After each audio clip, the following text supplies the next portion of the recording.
Sekali lagi, alhamdulillahirabbil alamin. Ya. Assalamualaikum warahmatullahi wabarakatuh. Jadi saya ulangi lagi ya. Dan pada kesempatan ini izin sudah saya rekam.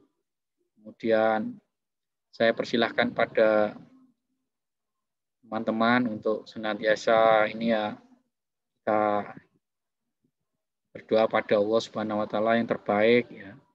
Dan tentu kita sabar ya. Ketika ini ya yang kita terima ya tetap kita akan berusaha sebaik-baiknya ya. Dan terus kita bersholawat kepada Rasulullah karena Rasulullah lah yang diridhoi Allah, kemudian Rasulullah lah yang pada akhirnya nanti ya memberikan syafaat, memberikan pertolongan pada kita juga atas izin Allah, dan karena Rasulullah lah kita ini bisa mewarisi ajaran Islam ya atas izin Allah juga. Nah, karena itu sholawat itu juga diperintahkan Allah, dan sebagai terima kasih kita juga tentu bersholawat. Dan ini saya kira ada dua dimensi sesungguhnya yang kita amalkan, yaitu menjalankan perintah sekaligus sebagai terima kasih kita kepada Rasulullah yang membuat kita tambah mantap dalam beragama Islam karena teladan-teladannya, karena ajaran-ajarannya yang itu semua dari Allah Subhanahu wa taala. Nah, ini tema yang menarik berkaitan dengan fitrah manusia bertuhan. Sesungguhnya manusia itu makhluk beragama, makhluk bertuhan, kemana-mana mencari Tuhan dan ingin ketemu Tuhan, mengucapkan terima kasih karena sudah diciptakan. Nah, dan karena itu kita akan presentasikan bagaimana hasil kerja dari kelompok 2 kepada Komting yang bertugas sebagai moderator. Saya persilakan untuk memandu. Silakan Mas Aji. Baik, terima kasih Ustadz atas waktunya. Assalamualaikum warahmatullahi wabarakatuh. Sebelumnya perkenalkan, nama saya Jibo Gustiawan dengan NRP 50 20 20 10 61 dari Departemen Teknik Lautan. Ada baiknya sebelum kita mulai acara, kita mulai dengan membaca doa. Berdoa dimulai.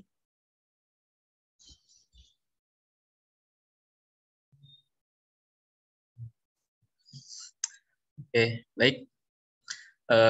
Melangkah ke acara selanjutnya yaitu presentasi dari kelompok 2 yang berjudul dengan judul Fitrah Manusia Bertuhan. Untuk kelompok 2, waktu dan tempat dipersilahkan. Terima kasih moderator, saya izin share screen.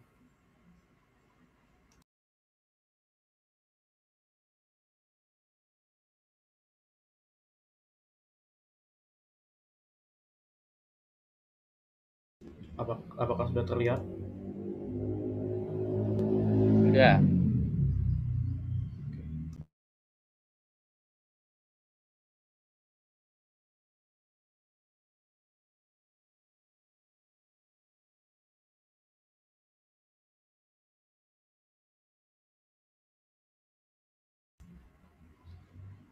Baik. Sebelumnya, Assalamualaikum warahmatullahi wabarakatuh. Waalaikumsalam warahmatullahi wabarakatuh. Pada kesempatan kali ini, kami dari kelompok 2 akan mempresentasikan tentang fitrah manusia bertuhan.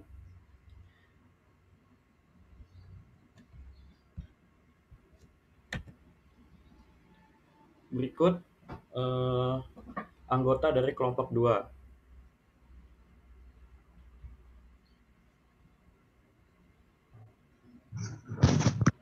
Perkenalkan, nama saya Noviana Soyah Setiawati dengan NRP 5005201026 dari Departemen Biologi.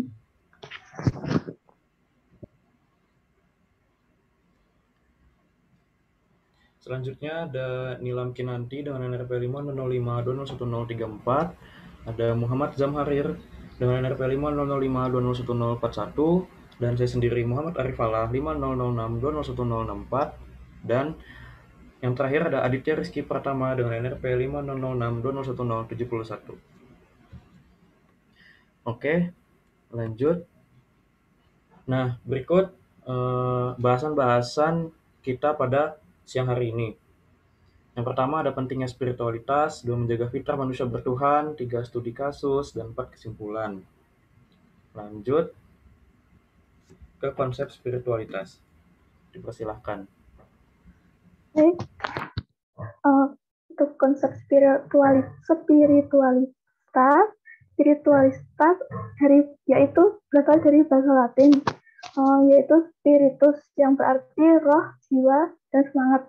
Kemudian dari bahasa Latin tersebut terbentuk kata Prancis yaitu spirit dan kata bendanya yaitu la spiritualité. Kemudian dari sini kita mengenal kata Inggris yaitu spirituality yang artinya spiritualitas. Next.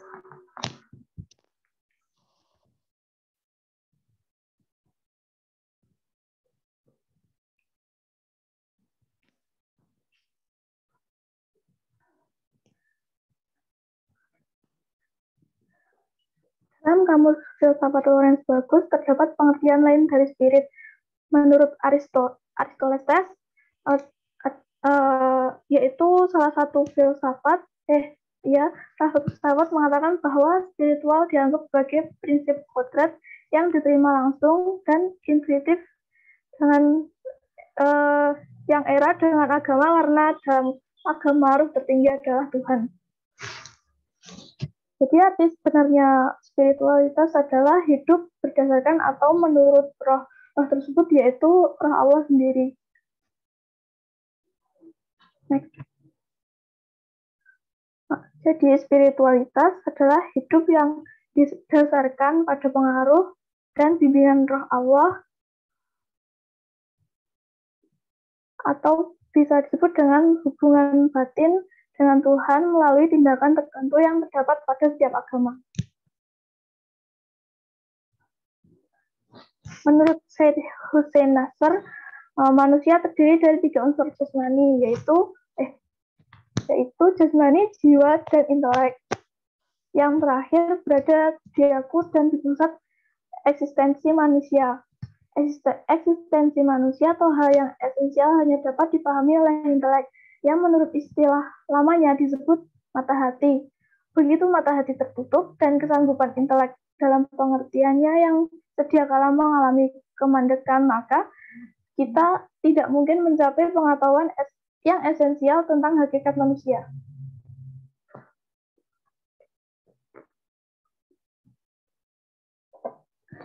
Fokus spiritualitas di sini yaitu manusia. Dalam ilmu psikologi mengkaji jiwa sebagai ego, sedangkan dalam ilmu spiritual mengkaji jiwa sebagai spirit.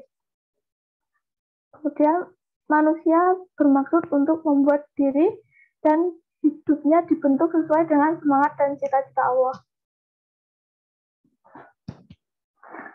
Kemudian beberapa aspek yang mengenai hubungan spiritual yaitu yang pertama prayer fulfillment atau pengalaman ibadah, yaitu sebuah perasaan gembira dan bahagia yang disebabkan oleh keterlibatan diri dengan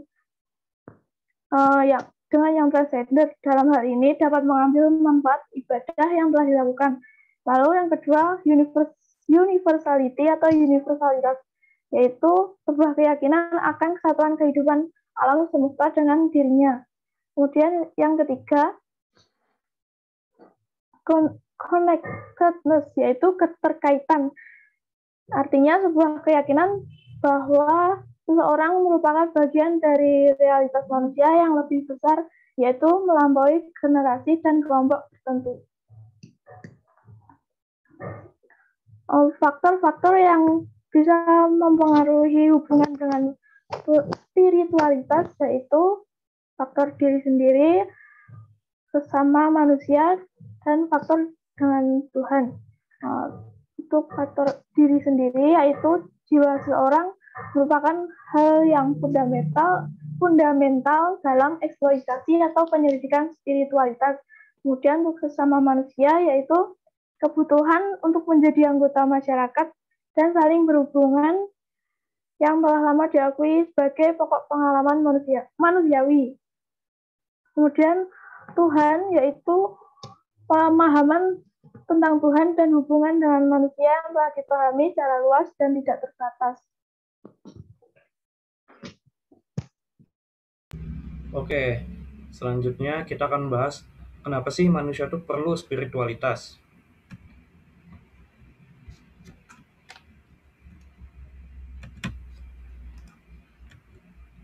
Oke, tadi kan kita udah lihat ya penjelasan tentang konsep spiritual yang berhubungan itu dengan jiwa gitu kan. Nah, sebenarnya jiwa ini sepenting apa sih gitu kan dengan kehidupan manusia. Nah, jiwa ini memiliki fungsi yang sangat dominan dalam diri manusia, ya kan? Jika manusia mengalami gangguan atau kerusakan pada jiwanya, contohnya tuh kayak galau, stres, emosian, anxiety gitu kan. Nah, itu kan termasuk kerusakan yang terjadi pada jiwa kita gitu ya. Nah, secara individu sendiri, pemenuhan kebutuhan spiritual itu dapat menyembuhkan penyakit hati maupun gangguan jiwa, gitu kan. Jadi kan bisa aja kan kalau misalkan kalian galau mungkin karena dulu milih jurusan gitu kan, galau terus curhatnya mungkin ke guru, ke temen, ke orang tua itu boleh. Cuman curhat yang paling enak, yang paling adem, yang paling enak gitu itu ke Allah Subhanahu wa taala gitu kan. Nah, terus selain secara individu juga spiritual ini penting gitu di masyarakat gitu kan. Contohnya itu bisa memupuk persaudaraan, menghilangkan permasalahan-permasalahan yang ada, saling gotong royong dan masih banyak lagi. Itu contoh memupuk persaudaraannya jika misalkan kita itu sholat 5 waktu berjamaah ke masjid gitu kan. Nah, kita tuh tentunya dengan protokol kesehatan ya, karena sekarang lagi COVID, lagi pandemi.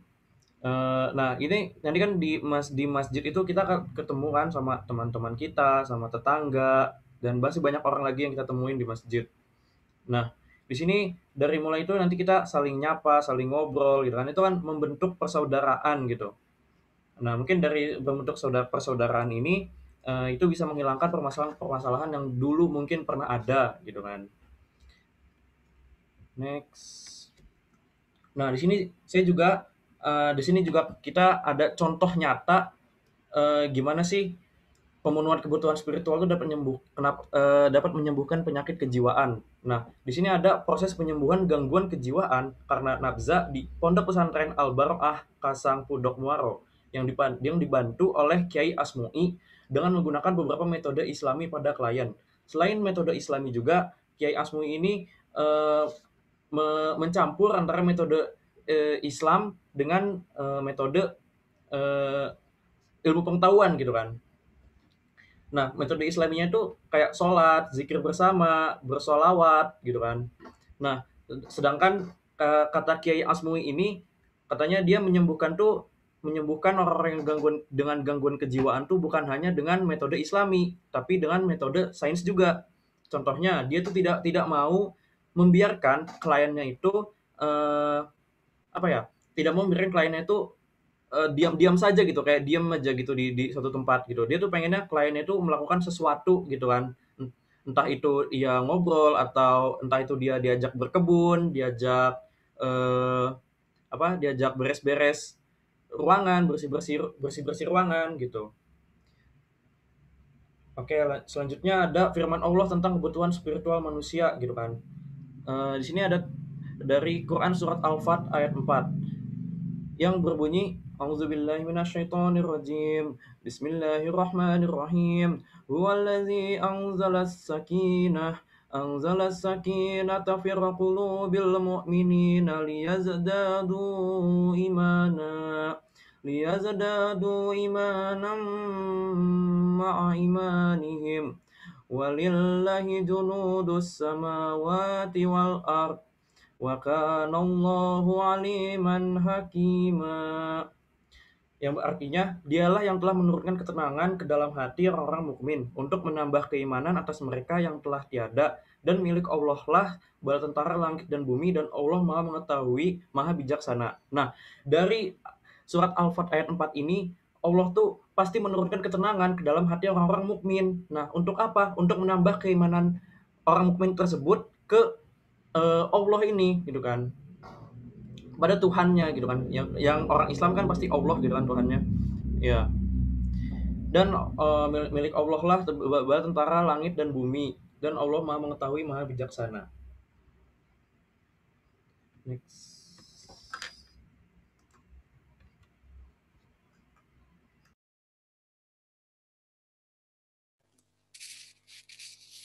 Ya, Assalamualaikum warahmatullahi wabarakatuh. Jadi kali ini saya akan menjelaskan menjaga fitrah dari manusia bertuhan.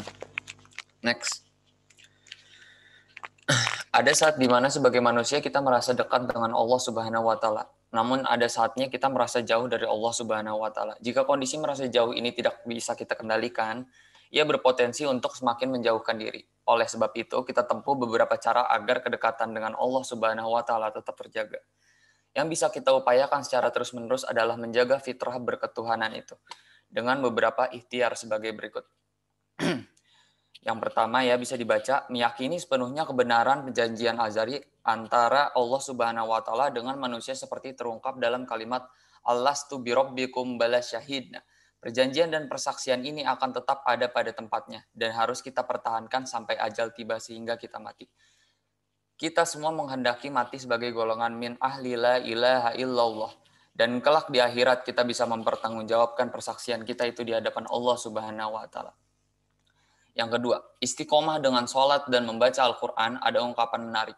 Jika engkau hendak berbicara kepada Allah Subhanahu wa taala, maka sholatlah. Dan jika engkau menghendaki Allah berbicara kepadamu, maka bacalah Al-Quran.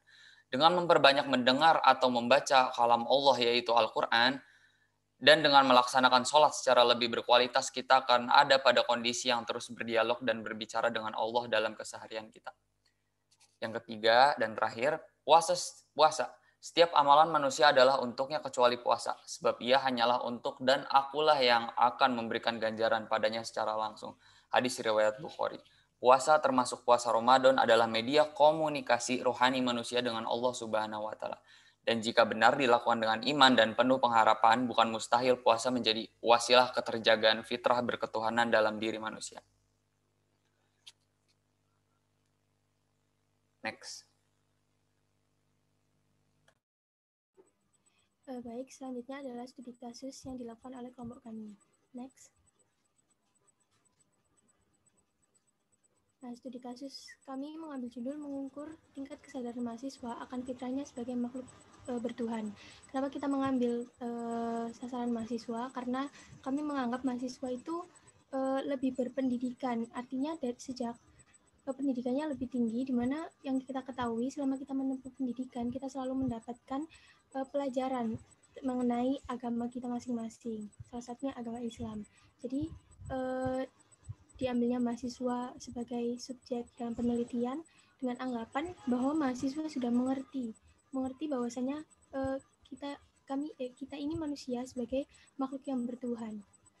Lalu penelitian kami menggunakan metode Google Form, di mana kami menyebarkan Google Form selama 2 hari dengan jumlah responden sebanyak 56 orang. Dalam Google Form yang kuesioner yang kami telah sebar, ada beberapa pertanyaan yang kami masukkan dalam Google Form tersebut untuk mengukur tingkat pengetahuan, pemahaman mahasiswa mengenai fitrah manusia bertuhan yang kami mengambil menilai agama dan ibadah yang telah mereka lakukan. Next.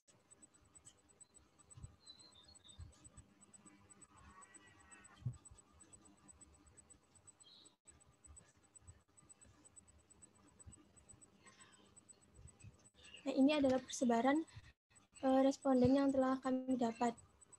Dari 56 responden yang ada, mayoritas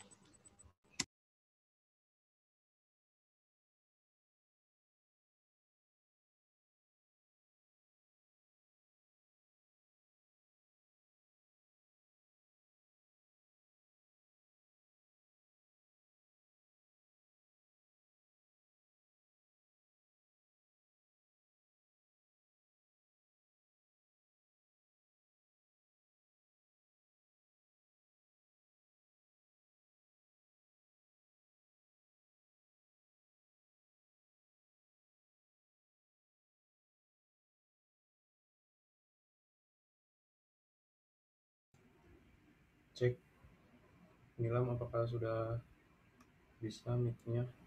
Sepertinya ke mute.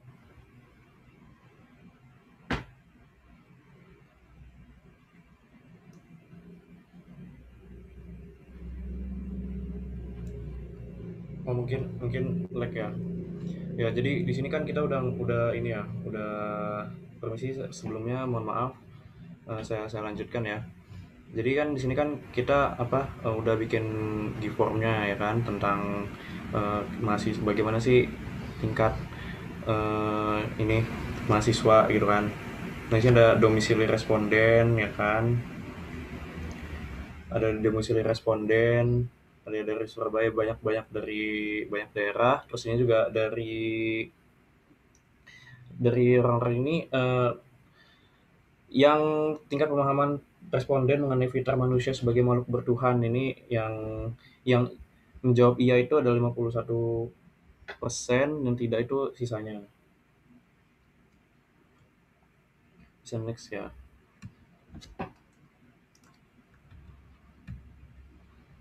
Ini juga ada tingkat ketaatan dalam menjalankan sholat wajib, ya kan. Sini juga ada, nah ada yang selalu, kita mulai dari menilai dari poin 1 sampai 4, ada yang selalu, sering, jarang, bahkan tidak pernah gitu. Oke, next. Ini juga tingkat keseringan responden dalam mengaji ya kan. Ada dari 1 sampai 4 juga ada selalu, sering, jarang, tidak pernah kan. Next.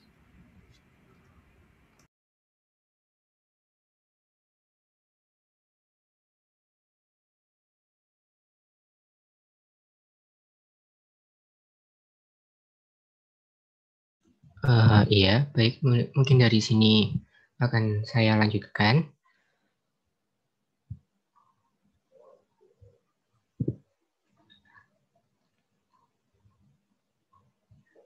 Oke, grafik selanjutnya adalah mengenai tingkat keistiqomahan responden dalam berpuasa.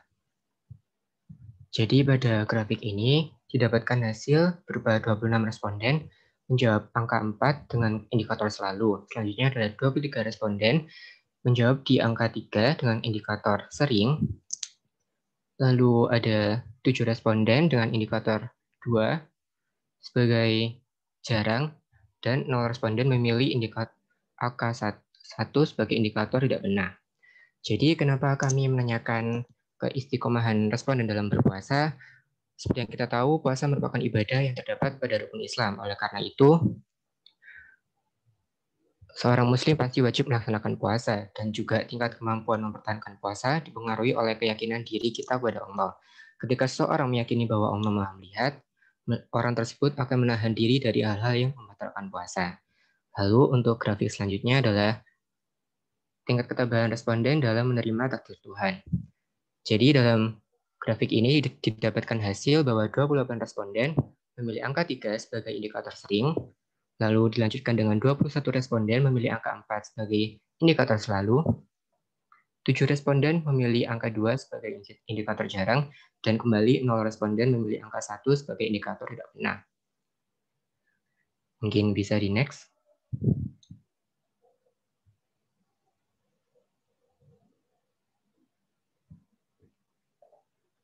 Baik, selanjutnya adalah grafik mengenai tingkat keseringan responden dalam mengingat Allah SWT. Jadi, seberapa sering Anda mengamalkan doa sehari-hari merupakan apa yang kami tanyakan dalam grafik ini. Tujuan diberikan dari pertanyaan ini adalah untuk mengetahui apakah responden mengingat Tuhan hanya pada keadaan susah saja atau pada susah maupun senang. Dari hasil yang didapatkan dari grafik ini bisa dilihat di slide presentasi. Sebanyak 29 responden memilih angka 3 sebagai indikator sering. Lalu 20 responden memilih angka 4 sebagai indikator selalu, 6 responden memilih angka 2 sebagai indikator jarang, dan juga 1 responden memilih angka 1 sebagai indikator tidak benar. Lalu selanjutnya adalah grafik terakhir, yaitu tingkat dukungan fasilitas di sekitar lingkungan responden dalam menjalani ibadah. Baik, untuk hasil dari grafik ini, seperti yang bisa dilihat, sebanyak 56 responden atau 100% dari semua responden yang kami dapatkan memilih iya. Itu tandanya Fasilitas ibadah dapat berpengaruh pada ketaatan suatu makhluk, dalam hal ini manusia, untuk melakukan ibadah sesuai fitrahnya sebagai makhluk bertuhan. Lalu dari keseluruhan jawaban responden, kebanyakan memilih skala 4 dan skala 3, artinya responden memahami dan menyadari bahwa setiap diri manusia membutuhkan Tuhan untuk disembah. Melakukan ibadah untuk menyembah Tuhan menjadi bentuk rasa syukur atas segala yang diberikan Tuhan.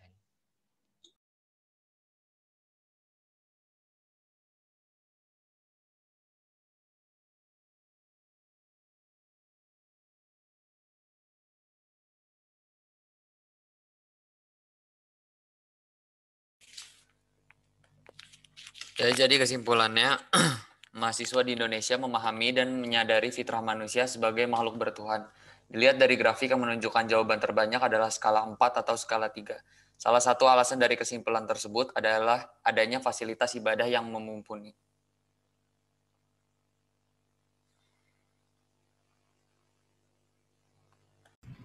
Baiklah, mungkin itu sekian presentasi dari kami. Ada yang mau bertanya?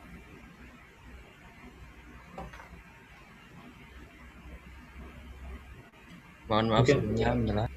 Ya, mungkin saya kembalikan ke moderator ya. Ya, baik. Untuk acara selanjutnya yaitu acara tanya jawab.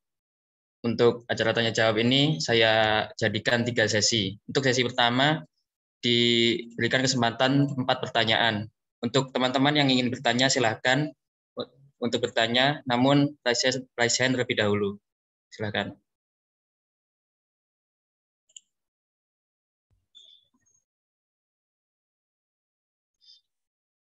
Baik, pertanyaan pertama dari Mbak Afrilia Dina Salsabila.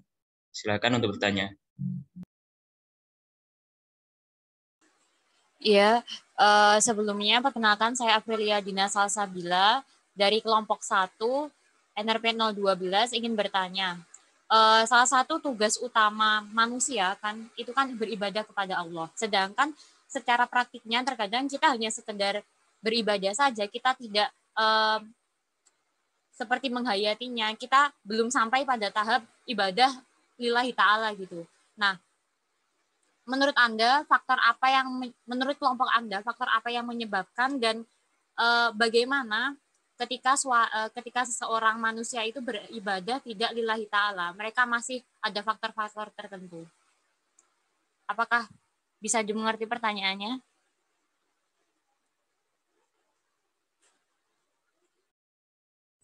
Iya, bisa dimengerti. Terima kasih pertanyaannya.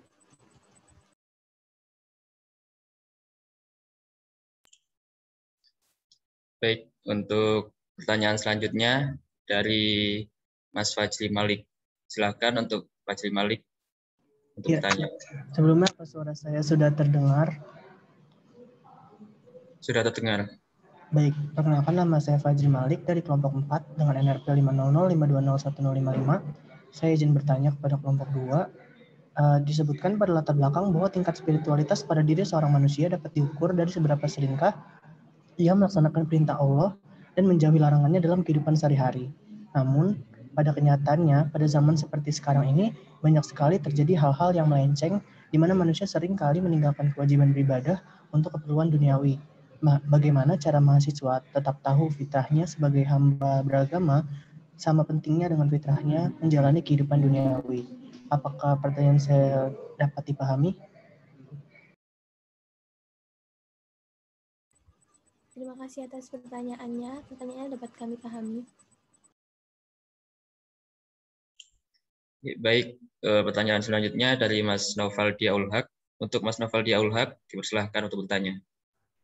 Assalamualaikum warahmatullahi wabarakatuh. Nama saya Naufal Diaulhaq dari kelompok 9. Izin untuk menyampaikan sebuah pertanyaan. Pada latar belakang dijelaskan bahwa tingkat spiritualitas seorang manusia dapat diukur dari seberapa seringkah ia beribadah dalam sehari.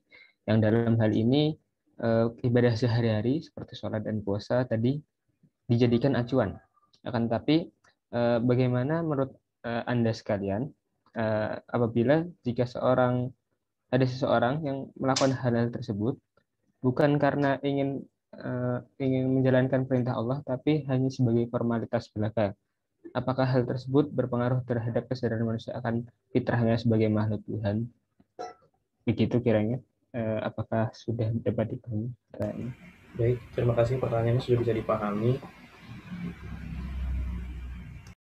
Baik, untuk pertanyaan terakhir dari Mbak Oktavia Dewi Pamesti. Untuk Mbak Oktavia Dewi Pamesti dipersilahkan untuk bertanya. Tes, apakah suara saya sudah terdengar? Sudah terdengar, Mbak. Maaf sebelumnya saya off cam karena jaringannya kurang stabil.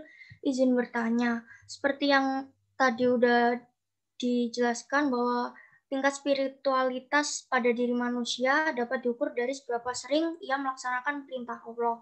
Lalu pertanyaan saya, bagaimanakah cara agar manusia bisa menjaga keseimbangan antara hubungannya dengan Allah dan juga dengan kehidupan duniawinya, sehingga hubungan spiritualitasnya itu tetap terjaga seperti itu. Apakah bisa diterima?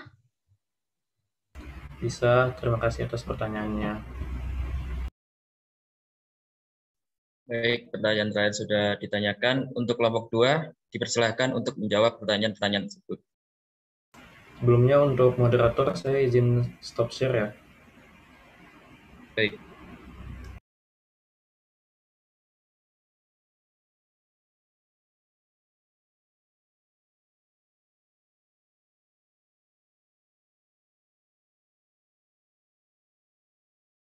Untuk kelompok 2, dipersilahkan.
Iya.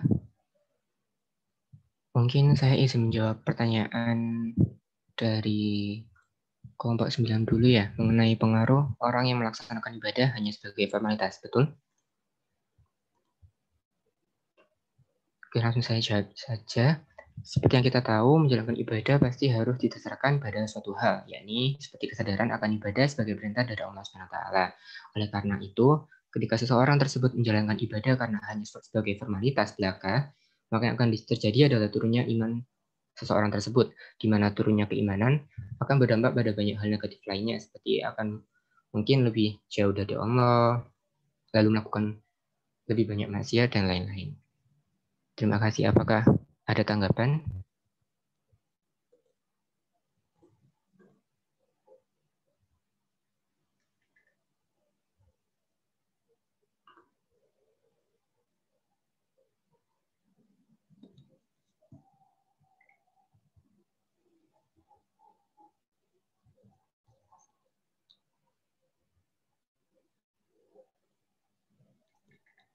Bagi yang memberi pertanyaan, apakah ada tanggapan lanjutan atau sudah dicukupkan?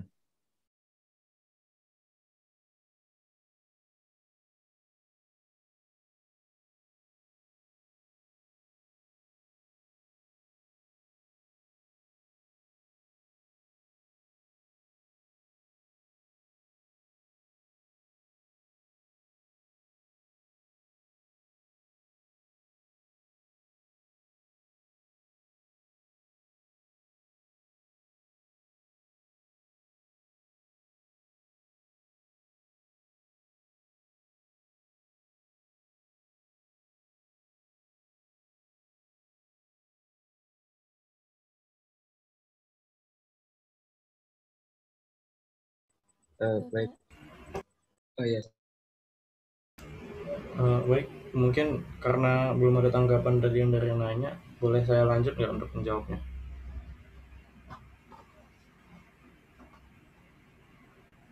Gimana? Boleh dilanjutkan ya? Bisa dilanjut. Monggo. Oke. Terima kasih. Di sini saya Muhammad Arif Bala ingin menjawab pertanyaan dari kelompok 5 tentang bagaimana sih cara agar manusia bisa menjaga keseimbangan antara hubungan dengan Allah dan juga dengan kehidupan duniawi sehingga hubungan spiritualitasnya dengan Allah tetap terjaga. Nah, di sini menurut kelompok kami itu kita bisa menjalankan perintah dari Allah kan. Terus dia juga mentaati rukun baik itu rukun Islam maupun rukun iman gitu kan. Nah, bahkan kita juga jika kita melakukan kebaikan walau sebesar zarah itu tetap Allah akan membalas kebaikan kita, dan kita juga harus mengingat balasan apa yang akan kita terima di akhirat ketika kita melakukan suatu hal gitu kan. Nah, semua hal yang tadi disebutkan itu akan membawa kita ke konsistensi dalam beribadah kepada Allah supaya hubungan kita dengan Allah tetap terjaga. Apakah ada tanggapan dari yang bertanya? Sudah cukup, terima kasih. Baik, terima kasih.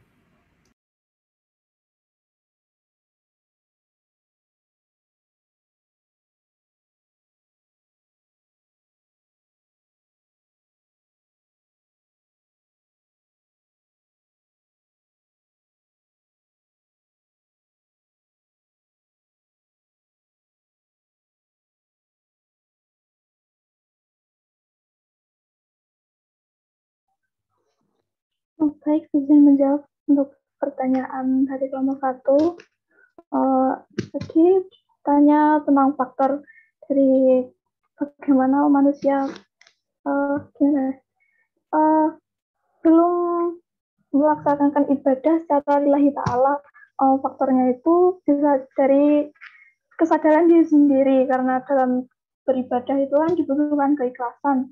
Karena kan memang ikhlas itu mudah diucapkan namun sulit untuk dilakukan. Terkadang saat kita beribadah sudah merasa ikhlas, tapi beberapa menit kemudian kan bisa jadi ada masalah sehingga niat ikhlas tadi membuat kita melakukan sesuatu kesalahan gitu. Bisa jadi membuat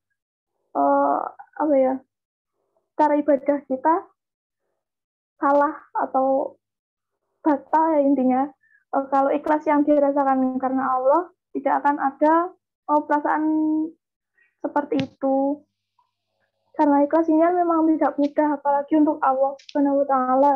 Kemudian ciri-ciri orang yang ikhlas seperti tidak banyak bicara ketika melakukan suatu hal dan niat dari awal ditunjukkan kepada Allah. Sikapnya juga sama ketika mendapatkan ujian atau celaan. Apakah ada tanggapan?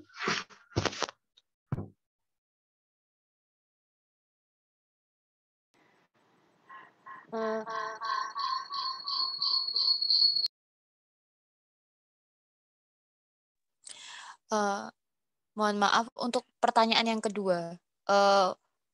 Apa dampak yang didapatkan ketika seorang manusia tidak beribadah dengan niat yang lillahi ta'ala? Atau saya yang kurang menangkap ya? Atau mungkin bisa diulang?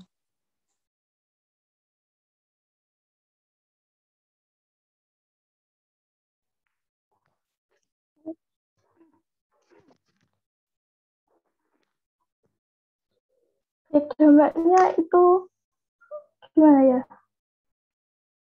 Dampaknya kita jadi merasa kurang pas gitu loh. Kan kalau melakukan sebuah ibadah cara nggak ikhlas, cara tidak lillahi ta'ala kan kayak melakukan hal yang percuma gitu. Izin menambahkan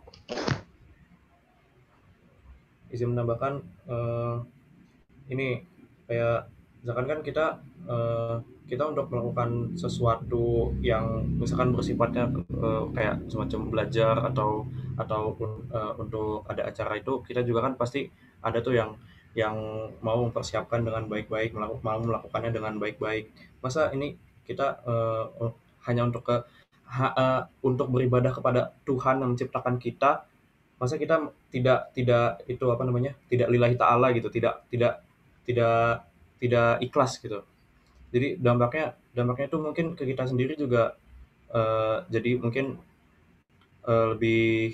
lebih gimana ya? Tadi seperti yang teman saya bilang juga kan, jadinya ya seperti itu. Permisi, saya ingin menambahkan. Menurut saya, ketika seseorang melakukan ibadah dengan perasaan yang kurang ikhlas, ibadah yang dijalaninya itu menjadi terasa berat. Jangankan dengan dengan kurang ikhlas, dengan rasa ikhlas saja kita masih sering menunda-nunda gitu. Apalagi dijalankan dengan tidak ikhlas, bisa saja malah kita tidak bisa istiqomah dalam menjalani ibadah tersebut. Dan yang kita tahu, apabila kita melanggar aturan dari Allah Subhanahu wa Ta'ala, kita semua tahu kalau dampaknya di akhirat nanti akan terbalaskan. Gitu. Terima kasih sudah sangat menjawab.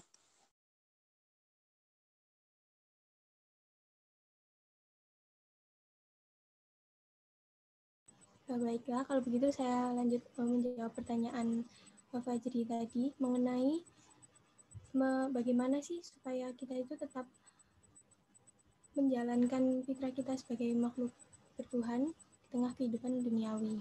Nah, khususnya mahasiswa ya, kita kan mahasiswa, dan juga kita semua tahu kalau mahasiswa itu sibuk, banyak pekerjaan untuk banyak tugas yang dilakukan. Nah, salah satu caranya kita selalu masuk dalam lingkungan di mana orang-orang tersebut memotivasi kita untuk tetap mengingat Allah, tetap beribadah, memilih lingkungan yang baik, bisa dengan mengikuti ke organisasi-organisasi keagamaan di kampus atau mengikuti kajian-kajian rutin di kampus, lalu selalu mengisi diri kita untuk tetap berada di jalan Allah, bahwa kita itu manusia yang selalu butuh Allah. Apalagi ketika mahasiswa, kita dihadapkan oleh banyak tantangan, tempat kita untuk berdoa, meminta pertolongan adalah kepada Allah. Jadi mendapatkan lingkungan yang baik yang mendukung kita untuk menyeimbangkan antara kehidupan duniawi dan kehidupan menyembah Allah itu harus seimbang. Dan gitu. Terima kasih.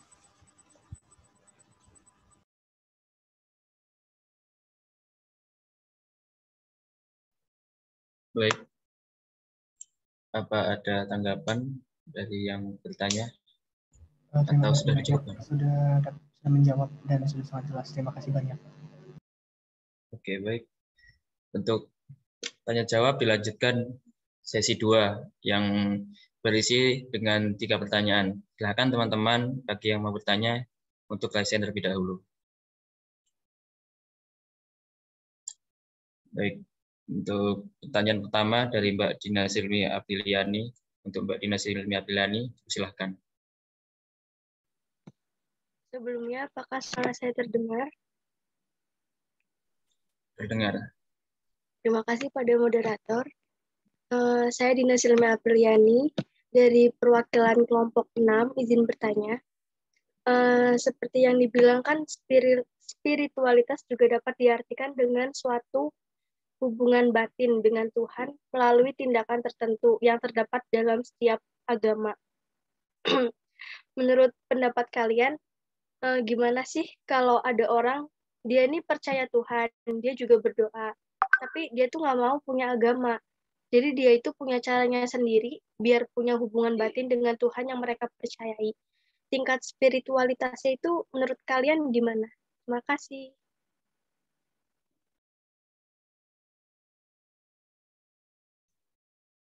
Baik. Untuk pertanyaan kedua dari Mas Danang Samudra. Untuk Mas Danang Samudra, dipersilakan. Ya, terima kasih sebelumnya atas kesempatannya. Sebelumnya, perkenalkan nama saya Danang Samudra, saya perwakilan dari kelompok 3. Di sini saya ingin bertanya kepada kelompok 2. Tadi seperti yang kalian jelaskan pada hasil dan pembahasan itu, dapat dilihat bahwa responden paham betul mengenai fitrah manusia sebagai makhluk bertuhan. Nah, hal tersebut kan tadi kita bisa lihat dari aspek yang kalian ukur, yaitu dari sholat wajib, mengaji, berpuasa, dan lain-lain. Namun ada salah satu aspek, yaitu pada tingkat keseringan responden dalam mengaji. Dari grafik itu terlihat bahwa sebanyak 41% itu masih jarang. Nah, apakah dengan hal itu masih dapat dikatakan sebagai manusia berfitrah, walaupun ada salah satu aspek kurang memenuhi? Terima kasih. Baik. Untuk pertanyaan terakhir dari Mas Muhammad Zakwan. Untuk Mas Muhammad Zakwan, dipersilahkan untuk bertanya. Ya, baik. Perkenalkan, saya Wawan, NRP 65 dari Teknologi Informasi. Pertanyaannya gampang. Jadi dari penyampaian sebelumnya, hasil yang kalian peroleh itu dapat saya simpulkan menjadi sebuah topik pembahasan dalam fikih Islam, yaitu ibadah. Namun, ada topik lainnya yang perlu diperkuat sebelum kita melanjutkan ke bagian ibadah, yaitu akidah. Nah, sesuai dengan filosofi sebuah kalimat, kalau ingin membuat tumbuhan itu tumbuh dengan cepat, kita perlu untuk menggali tanah itu, menggeburkan tanah itu, supaya membuat tanaman itu tumbuh lebih cepat. Nah, pertanyaan saya, sebagai seorang Muslim, kita wajib meyakini bahwa Allah itu ada sebelum semuanya diciptakan, sebelum surga dan neraka diciptakan. Dan kita sebagai manusia juga sebelum kita diciptakan, Allah itu ada, sehingga dia tidak membutuhkan kita dalam penciptaannya. Kemudian dari sisi ilmiah, ateis berpendapat bahwa segala sesuatunya itu tercipta dengan sendirinya, tidak ada yang menciptakan, dan segala sesuatu itu berproses sesuai dengan apa yang alam inginkan. Nah, pertanyaan saya, menurut kalian, bagaimana membuktikan kalau kita itu dibutuhkan Allah atau Allah yang membutuhkan kita sebagai makhluk yang diciptakan dan sebagai pencipta? Seperti itu. Terima kasih. Baik, pertanyaan terakhir sudah ditanyakan. Untuk kelompok 2, silakan untuk menjawab pertanyaan-pertanyaan tersebut.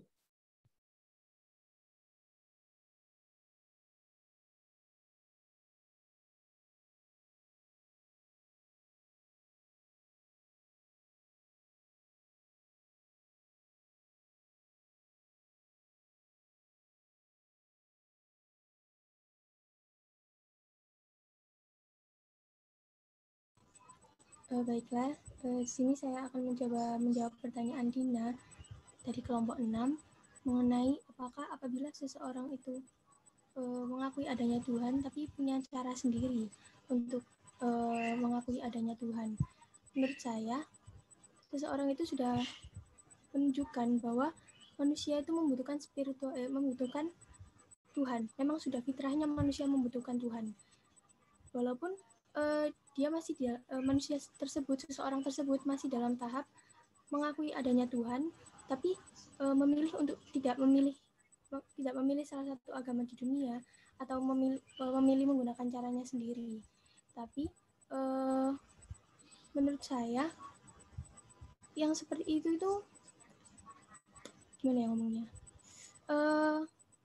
Seperti dalam surat Ali Imran ayat 19, salah satunya adalah sesungguhnya agama di sisi Allah adalah Islam. Jadi memang sebetulnya agama yang paling benar di sisi Allah adalah Islam. Mengenai orang itu yang belum mengakui adanya agama, seseorang tersebut sudah memiliki spiritualitas, dia sudah menjalani fitrahnya sebagai manusia yang bertuhan, hanya saja belum menemukan hidayah untuk dapat mengenal Islam gitu. Apa ada sanggahan? Dapat diterima, terima kasih Nila. Iya, sama-sama.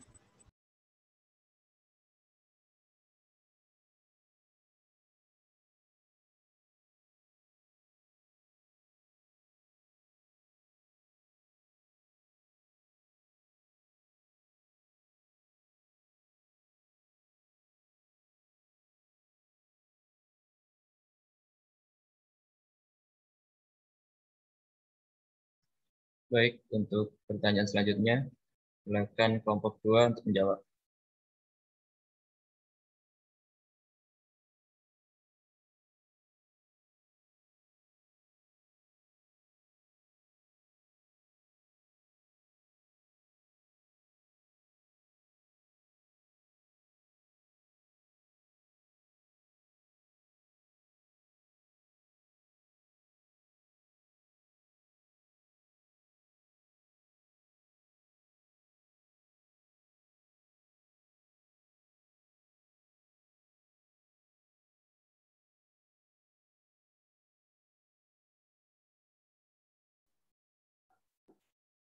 Oke, saya izin untuk menjawab pertanyaan kelompok 3.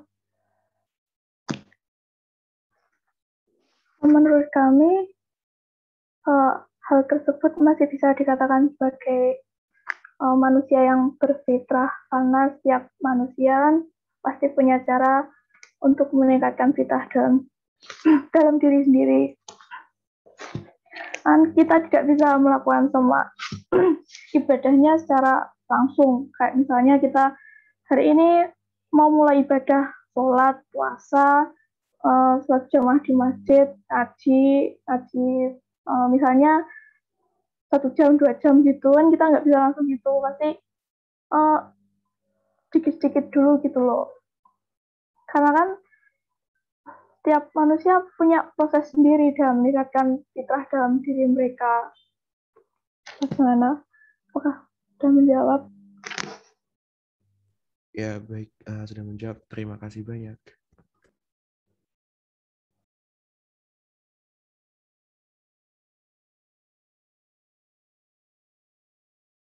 Baik, untuk pertanyaan terakhir, silakan untuk kelompok 2 menjawab pertanyaan daripada sesi 2 ini.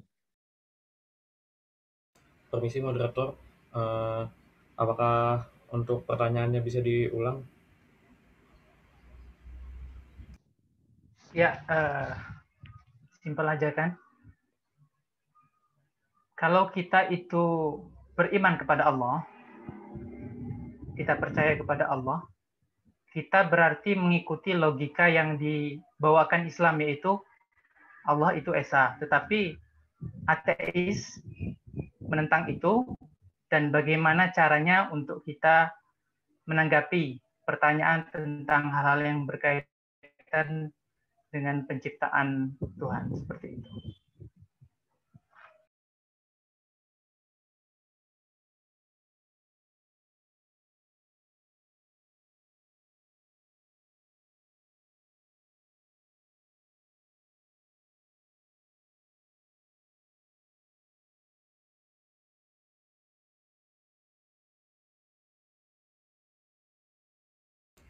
Permisi, izin bertanya lagi untuk Zakwan. Mungkin maksudnya pertanyaannya tuh kayak bagaimana kita, apakah kita sebagai manusia harus membuktikan eksistensi Tuhan gitu atau gimana ya? Atau seperti apa? Lebih Ya, simpel mungkin bisa saja. dijawab terlebih dahulu. Nanti setelah selesai jawabannya baru saya tanggapi.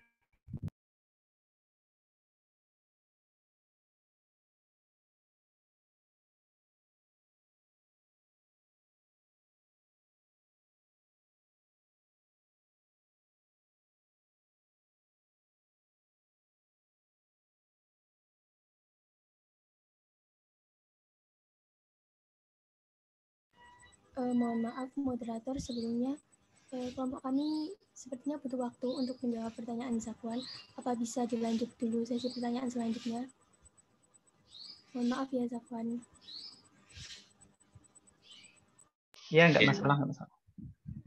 Oke. Baik, berarti dijawab untuk di sesi terakhir ini. Baik, untuk sesi yang terakhir ini diberikan 3 pertanyaan untuk teman-teman. Monggo teman-teman ingin bertanya, resen terlebih dahulu. Oke, baik. Dari Mbak Ladiva Nirmala Ulfan, dipersilahkan.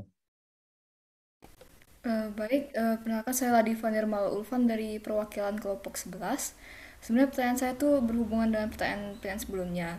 Kan tadi juga disebutkan bahwa tingkat spiritualitas pada seorang manusia dapat diukur dari seberapa sering dia melaksanakan perintah Allah atau menghindari larangannya.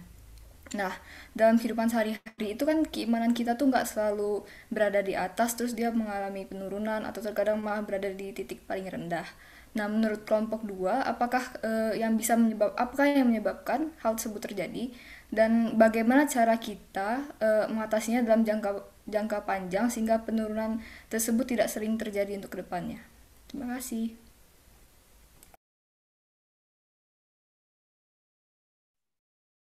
Baik, apakah ada pertanyaan lagi?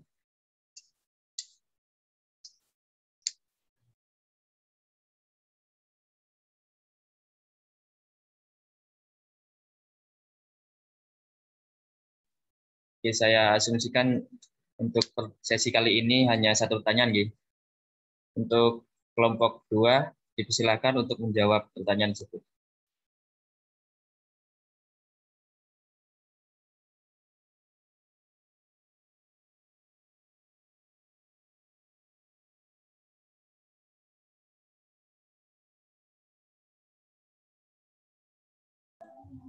Iya, apa suara saya terdengar? Terdengar. Baik. Sebelumnya saya perkenalkan, nama saya Muhammad Samadara Javi dari perwakilan kelompok 2 izin menjawab pertanyaan dari saudari Ladiva. Jadi pertanyaannya penyebab menurunnya iman dan cara mengatasinya dalam jangka panjang. Jadi dari apa yang kelompok kami dapat, penyebab dari turunnya iman itu dapat berasal dari beberapa faktor seperti dari faktor internal dan juga faktor eksternal. Untuk faktor internalnya sendiri, contohnya itu seperti terlalu mengikuti hawa nafsu sehingga banyak berbuat maksiat dan jauh dari lingkungan yang imani. Untuk faktor eksternalnya sendiri dapat terjadi karena pergaulan dan godaan syaitan untuk selalu mencintai dunia. Nah, bagaimana cara mengatasinya? Cara mengatasinya bisa dengan selalu mengingat Allah dengan cara berbanyak ibadah seperti berzikir, sholat malam, dan lain-lain, sehingga bisa terhindar dari godaan syaitan dan dapat menahan hawa nafsu. Dan ketika apa yang menyebabkan iman kita turun adalah berasal dari lingkar pertemanan kita, mencari lingkar pertemanan baru yang lebih bisa menjadikan iman kita kuat juga dapat dilakukan jika dirasa teman-teman kita merupakan penyebab dari turunnya iman kita. Apakah dari Mbak Ladiva ada tanggapan? Sudah menjawab, terima kasih. Baik, terima kasih kembali.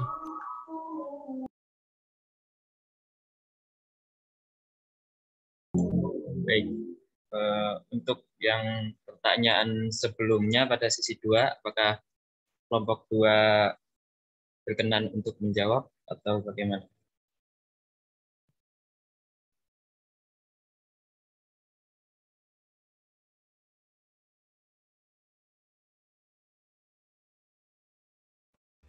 Mohon maaf sebelumnya, apa bisa diberi waktu sedikit lagi? Mohon maaf, Mbak, suaranya pelan, tidak begitu terdengar.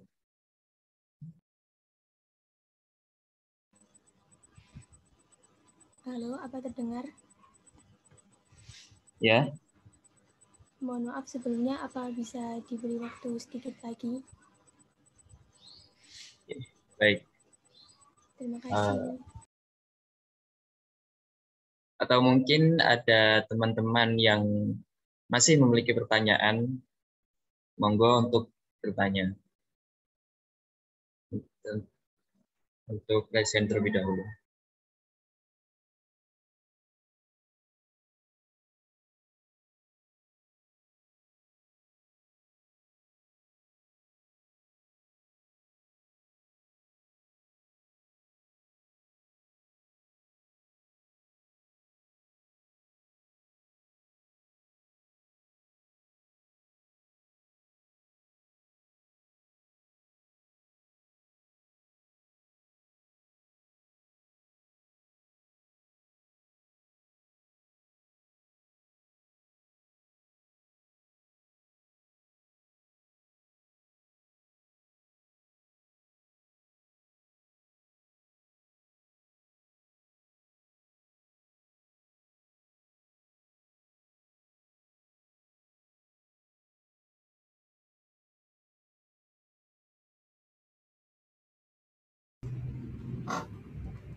Permisi, apakah suara saya terdengar? Terdengar. Oke, baik. Saya Arif dari kelompok 2 ingin menjawab pertanyaan dari Mas Zakwan. Ya, tadi pertanyaan Mas Zakwan itu bagaimana sih tanggapan kita tentang ateis yang tidak percaya akan adanya Tuhan, gitu, eksistensi Tuhan. Nah, menurut kelompok kami itu kita sebagai manusia yang memiliki Tuhan itu kita berpikir bahwa dunia ini itu ada yang mengontrol, baik itu bagaimana semua kejadian alam itu terjadi gitu. Kita tuh harus percaya bahwa di dunia ini tuh ada yang mengontrol gitu, bagaimana jalan kerjanya gitu kan. Yang jelas yaitu kita sebagai orang Islam harus percaya bahwa itu adalah Allah Subhanahu wa taala. Nah, bagaimana dengan orang ateis yang percaya dengan semua itu terjadi dengan sendirinya tanpa ada siapapun yang menciptakan, siapapun yang mengontrol maupun menciptakan gitu. Itu seharusnya dari pengetahuan yang orang ateis tersebut tahu, seharusnya dia bisa berpikir bahwa bagaimana seperti contohnya air dan minyak itu tidak bisa bersatu, atau bagaimana mayat Fir'aun yang dilindungi oleh Allah Subhanahu wa taala itu jadi masih tetap utuh di bawah laut itu, agar menjadi contoh bagi kita semua. Itu harusnya dari fenomena-fenomena alam yang terjadi, baik sekecil apapun fenomena itu, harusnya dari pengetahuan yang orang ateis tersebut tahu itu, harusnya dia tuh berpikir ke arah yang siapa sih kenapa bisa begini, kenapa, siapa yang mengontrol ini semua terjadi. Ya, contohnya saja misalkan kita menjadi developer permainan, misalkan sini ada yang main permainan kan ya. Nah, misalkan kita jadi developer permainan itu, kita menginput barang-barang yang misalkan ini contohnya simulasi kehidupan gitu kan, game tentang simulasi kehidupan. Nanti developer itu menginput barang-barang yang diperlukan seperti air, kita juga nanti developer juga mengontrol gitu. Nah, ini kalau di kehidupan nyata harusnya orang ateis juga berpikir seperti itu, bahwa kita ini juga ada yang mengontrol, yaitu siapa? Yaitu Tuhan. Nah, mungkin ada sedikit kurang pemahaman gitu mungkin bagi orang ateis tersebut ya. Itu menurut kelompok kami. Bagaimana? Permisi, saya ingin sedikit menambahkan juga. Menurut saya ateisme itu terjadi karena beberapa faktor. Bisa jadi karena tradisi di keluarganya, di lingkungannya, di sukunya. Lalu bisa juga karena rasa kekecewaan. Misalnya merasa nasibnya itu kurang beruntung sehingga memilih untuk tidak mempercayai adanya Tuhan. Nah, menurut saya ateisme itu juga terjadi karena kurangnya ilmu. Bisa jadi karena kurangnya ilmu, karena di Al-Quran Allah pernah menyebutkan bahwa di dunia itu ada sungai, di mana air asin dan air tawarnya itu tidak bisa menyatu. Nah, pada saat ayat tersebut turun, belum ada manusia yang membuktikan bahwa yang seperti itu memang benar ada. Tetapi semakin berkembangnya teknologi, ditemukan bahwa memang ada laut di mana air tawar dan air asinnya itu tidak bercampur, walaupun seperti ada dinding, walaupun mereka seperti dalam satu wadah yang sama begitu. Nah, bisa juga ateisme itu karena memang tidak mau mencari tahu dan memilih untuk tidak merasa agama itu terlalu banyak aturan, sehingga memilih untuk tidak memiliki agama. Padahal sebetulnya fitrahnya manusia itu memiliki agama, mempercayai agama. Karena saya yakin ketika seseorang berada di titik terendah, mereka mempertanyakan Tuhan, di dalam pikiran mereka itu masih berpikir apakah Tuhan itu ada. Setidaknya mereka itu masih memikirkan bahwa apakah Tuhan itu ada, bukan serta-merta tidak berpikir bahwa Tuhan itu ada. Nah, itu juga membuktikan bahwa sebetulnya manusia itu sudah fitrahnya untuk membutuhkan Tuhan. Kita yang membutuhkan Tuhan. Gitu. Apa ada tambahan? Ya, saya juga setuju dengan kedua pernyataan dari saudari.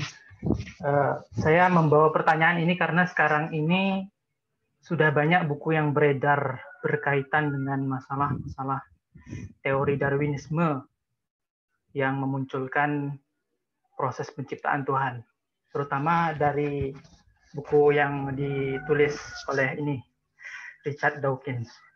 Nah, itu kan jawaban dari kalian itu sudut pandangnya berdasarkan sudut pandang kita sebagai orang Muslim. Tapi dalam sudut pandang mereka, tidak ada benefit sama sekali yang didapatkan jika kita beragama ataupun tidak beragama. Jadi seperti itu. Kalau memang ingin dijelaskan kembali ya silahkan, tapi terkait dengan waktu ya tidak apa-apa. Terima kasih atas jawabannya. Terima kasih kembali.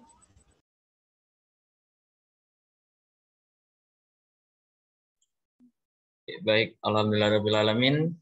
Presentasi dari kelompok 2 yang berjudulkan Mitra Manusia Bertuhan telah selesai. Saya sebagai moderator pamit undur diri. Saya kembalikan lagi kepada Ustadz Hairul. Untuk Ustadz Hairul, silakan.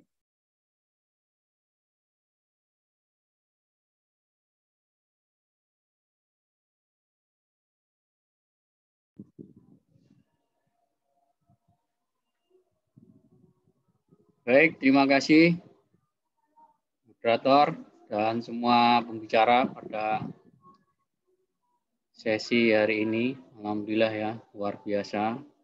Sekali lagi applause dulu buat semuanya. Alhamdulillah.